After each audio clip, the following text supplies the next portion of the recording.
Mummy, इस बार परीक्षाएं अप्रैल महीने के अंत से शुरू हो रही है और खत्म मई महीने के अंत तक होंगी, तो हमें नानी के घर कैसे जाने को मिलेगा? सोनू बोली। रागिनी बोली, इस बार परीक्षाएं क्यों इतना देरी से शुरू हो रही हैं और खत्म भी बहुत देरी से हो रही है?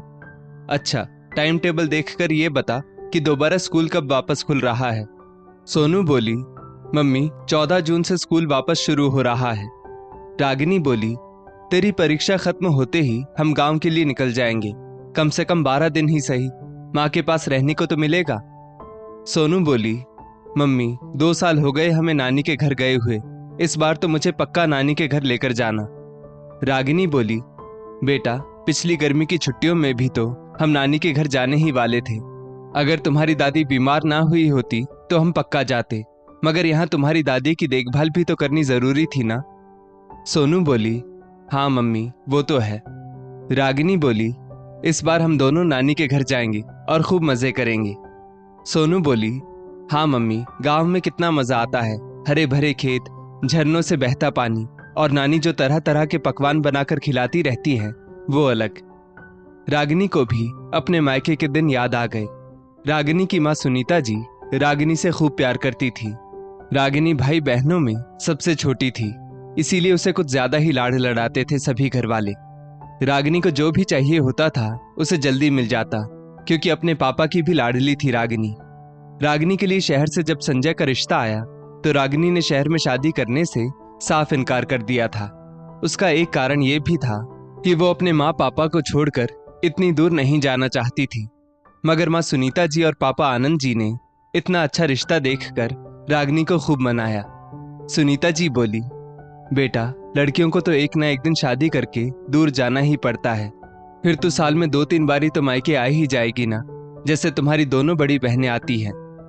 रागिनी बोली, माँ दोनों बड़ी बहनों की शादी तो यहाँ नजदीकी गांवों में ही आपने कराई है, फिर मुझे आप सबसे इतनी दूर क्यों भेज रही हो? सुनीता जी बोली, बेटा तेरी बड़ी बहनों के पति भी तो सादी नौकरी करते हैं, मगर तेरे लिए जो रिश्ता शहर से आया है वो लड़का सीए है, हमारी रानी बेटी तो वहां राज करेगी। तू तो देख ही रही है तेरी दोनों बड़ी बहनों को, वे दोनों भी तो घर पर कितनी मेहनत करती है। तेरी बड़ी बहन सरला घर में अचार पापड़ बनाती है, दोनों पति पत्नी मिलकर महीने का गुजर बसर कैसे निकालते हैं हमने देखा है बेटा। और दूसरे नंबर की बहन वीणा, वो भी तो घर में सिलाई कढ़ाई करती है, तब जाकर कहीं तेरी दोनों बहनों के घर में चूल्हा जलता है। और रागिनी बेटा, हम भी तो इतने सक्षम नहीं कि अपनी दोनों बेटियों की मदद कर सके। मेरी और तेरे पिताजी की बड़ी तमन्ना है कि अब कम से कम छोटी बेटी तो अपने ससुराल में राज करे। दोनों बड़ी बेटियों को काम करते इतना दुख नहीं होता है, जितना दुख तब होता है जब इतना काम करके भी घर में उनकी कोई कद्र ना करे। इसलिए बस अब हमारी ये ख्वाहिश तू ही पूरी कर दे। कोई बात नहीं, हमसे थोड़ा दूर ही रहना पड़ेगा ना, मगर ससुराल में सुखी तो रहेगी तू। बुआ जी जिस लड़के का तेरे लिए रिश्ता लाई है वे बता रही थी, लड़का तो अच्छी नौकरी करता ही है, ऊपर से खानदानी रईस भी हैं वे लोग, घर में नौकर चाकर भी हैं। लड़के की माँ किसी काम को हाथ नहीं लगाती है, सारा काम नौकर ही करते हैं। फिर भला तू सोच, हम जैसे मध्यम वर्गीय परिवार की बेटी को ऐसा घर मिल जाए तो हम इसे तेरी खुशनसीबी समझेंगे बेटा। रागिनी भी सोच विचार में पड़ गई। वो अपनी दोनों बहनों के ससुराल वालों को अच्छी तरह जानती थी। उसने देखा था उसकी दोनों बहनें इतनी मेहनत करती हैं, फिर भी उनके पति उनकी कद्र नहीं करते। यहाँ तक कि बड़ी बहन सरला के पति तो उस पर हाथ भी उठा देते थे। रागिनी ने अपने माँ पापा को देखा था यहाँ अपनी बेटियों के लिए बहुत बार दुखी होते हुए। आनंद जी बोले, बेटा रागिनी, संजय सीए है, वो पढ़ा लिखा है, इसीलिए वो औरतों को इज्जत देना भी जानता होगा। तुम्हारे दोनों बड़े जीजा जी तो इतने पढ़े लिखे भी नहीं हैं, यहाँ तक कि तुम्हारी बड़ी बहन पर उसके पति हाथ भी उठा देते हैं। एक लड़की का पिता होकर ये सब देखना बहुत मुश्किल होता है बेटा, और तब तो और भी मुश्किल जब आप बेटी के ससुराल में ज्यादा कुछ बोल भी नहीं सकते। रागिनी सब समझती थी, उसने अपने माँ पापा की खातिर इस रिश्ते के लिए हाँ कर दी। थोड़े ही दिनों बाद संजय और रागिनी की शादी हो गई। रागिनी के पिताजी ने जैसा कहा था संजय वैसे ही थे, पढ़े लिखे, समझदार और रागिनी की बहुत इज्जत करने वाले। हाँ, संजय की माँ सीमा जी जरूर कड़क मिजाजी थी, उन्हें अपने बेटे बेटी और अपने रुतबे पर बहुत घमंड था। रागिनी को अपनी सास के व्यवहार से कुछ ज्यादा फर्क नहीं पड़ता था, क्योंकि संजय बहुत अच्छे थे। माँ पिताजी ने जैसा रागिनी के लिए चाहा था, रागिनी को वैसा सब कुछ मिला था। यहाँ बस एक चीज नहीं मिली थी, तो वो थी सास और ननद से इज्जत। सास सीमा जी ने तो रागिनी को कोल्हू का बैल ही समझ रखा था। रागिनी दिन भर घर के कामों में लगी रहती, क्योंकि रागिनी के ब्याह कर आते ही सीमा जी ने नौकरों चाकरों को छुट्टी दे दी थी। सीमा जी भली भांति जानती थी रागिनी एक गरीब परिवार से है और उसने अपने घर में सब काम किया हुआ है, इसलिए अब ससुराल में तो काम करना बहू का फर्ज बनता ही है, ऐसा उनका मानना था। रागिनी को जब कभी खबर मिलती कि उसकी बहनों को उनके पतियों ने फिर से मारा, तो उसका खून खौल उठता, क्योंकि यहाँ संजय बहुत अच्छे इंसान थे। तभी तो रागिनी घर का पूरा काम बेझिझक कर लेती थी।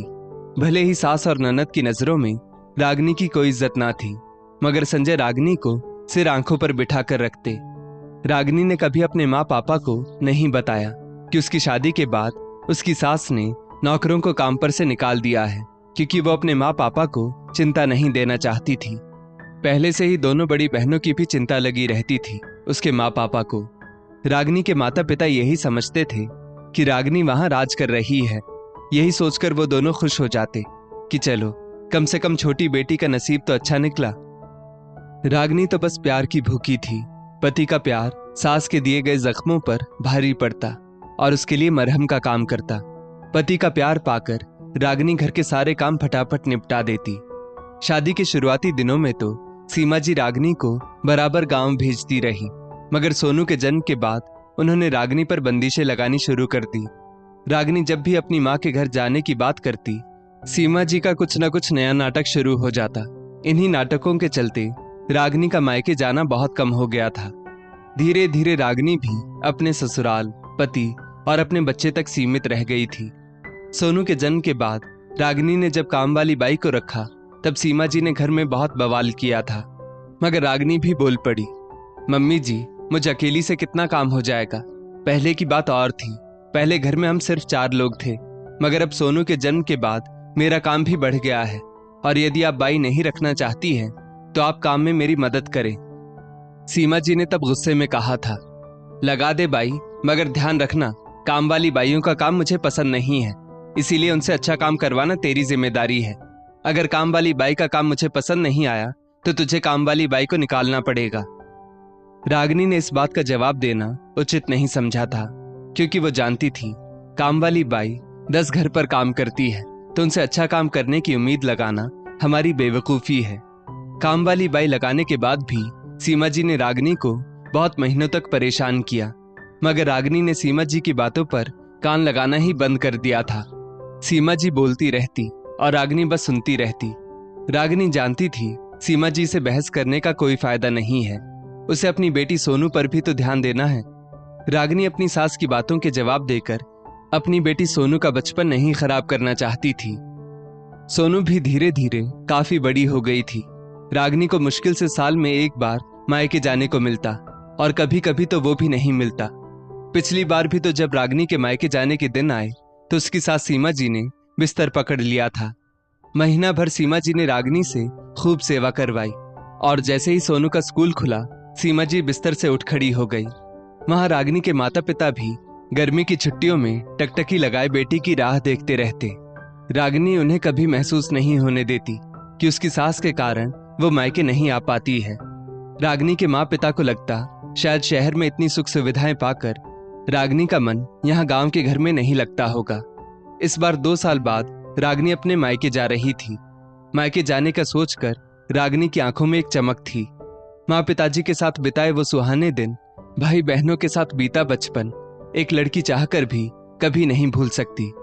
रागिनी मायके की यादों में खोई हुई थी कि सोनू बोली, मम्मी नानी ने जो पिछली बार आम के पापड़ भिजवाए थे वो मुझे बहुत पसंद आए थे, इस बार भी नानी आम के पापड़ बनाएंगी ना? रागिनी मुस्कुराकर बोली, हाँ बेटा, तुम जो भी कहोगी नानी वो तुरंत बना देंगी। मेरी सोनू की इच्छा नानी ने कभी पूरी ना की हो, ऐसा हो सकता है भला? और माँ बेटी दोनों खिलखिला पड़ी। देखते देखते सोनू की परीक्षाएं भी खत्म होने वाली थीं। परीक्षाएं खत्म होने में केवल 2 दिन ही शेष थे। रागिनी संजय से बोली, संजय आज मेरा और सोनू का गांव जाने का टिकट निकाल देना। सीमा जी ने जब ये बात सुनी तो बोली, बहू तुम अपने मायके कैसे जा सकती हो? 2 दिन बाद तुम्हारी ननद वर्षा यहाँ आ रही है। इतने दिनों से सोनू की परीक्षाएं चल रही थी, इसीलिए मैंने उसे सोनू की परीक्षाएं खत्म होने के बाद मायके आने के लिए कहा था।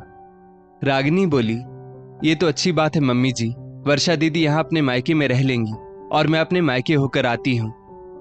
सीमा जी बोली, वर्षा के बच्चे तो सोनू की खातिर ही यहाँ आने को तैयार होते हैं, और जब सोनू ही नहीं रहेगी तो वर्षा के बच्चों को यहाँ अच्छा थोड़े ही लगेगा।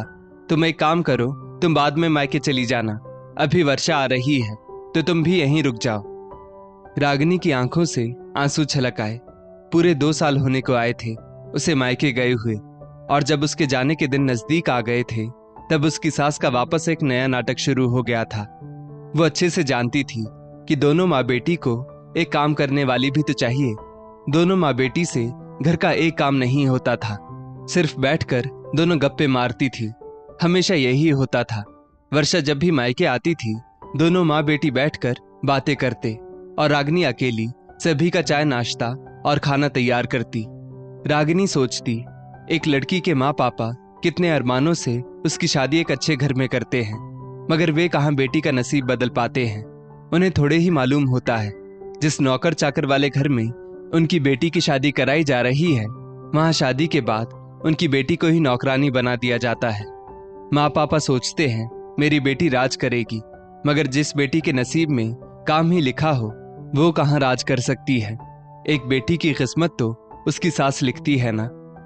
रागिनी की ननद वर्षा तो यहाँ से 1 घंटे की दूरी पर ही रहती थी। वो जब चाहे मायके आ जा सकती थी, मगर रागिनी का मायका तो इतनी दूर था कि अगर वो ये साल मायके नहीं गई तो वापस 1 साल तक नहीं जा सकती थी, क्योंकि सोनू के स्कूल शुरू हो जाते थे। रागिनी इस बार अटल होकर बोली, मम्मी जी इस बार मायके गए मुझे पूरे 2 साल हो चुके हैं, इसीलिए मैं और सोनू इस बार गांव जाएंगे। सीमा जी बोली, बहू पागल हो गई हो क्या? घर की बेटी घर में आ रही है और घर की बहू जा रही है। रागिनी बोली, मम्मी जी मैं भी किसी के घर की बेटी हूँ। जैसे आपकी बेटी की आप राह देख रही हैं, वैसे मेरी माँ भी मेरी राह देख रही है, और वो भी 2 सालों से। इसलिए इस बार मैं मायके जाकर रहूंगी। संजय बोला, मम्मी रागिनी सही कह रही है। जिस तरह से आप वर्षा के आने से कितनी खुश हैं, उसी तरह रागिनी की माँ भी उसके मायके जाने से कितनी खुश होंगी। आखिर खुशी तो एक माँ की है। आप भला माँ होकर भी ये बात क्यों नहीं समझ रही है? इस बार बेटे के सामने सीमा जी ने चुप रहना ही सही समझा, और वे कुछ बोले बिना अपने कमरे में चली गई। संजय ने रागिनी और सोनू की गांव की टिकट करवा दी और दोनों माँ बेटी गांव के लिए रवाना हो गए। रागिनी बहुत खुश थी कि वो 2 साल बाद अपने मायके की गलियों में वापस जा रही है। रागिनी के माँ पापा भी बहुत खुश थे कि रागिनी इस बार गांव आ रही है।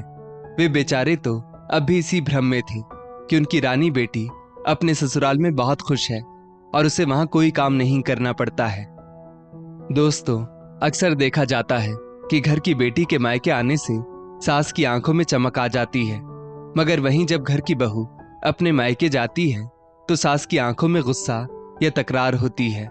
एक सास ये क्यों नहीं समझती कि जिस तरह वो अपनी बेटी का इंतजार पलके बिछाए कर रही है, उसी तरह उनकी बहू की माँ भी तो उसकी राह पलके बिछाए देख रही होगी।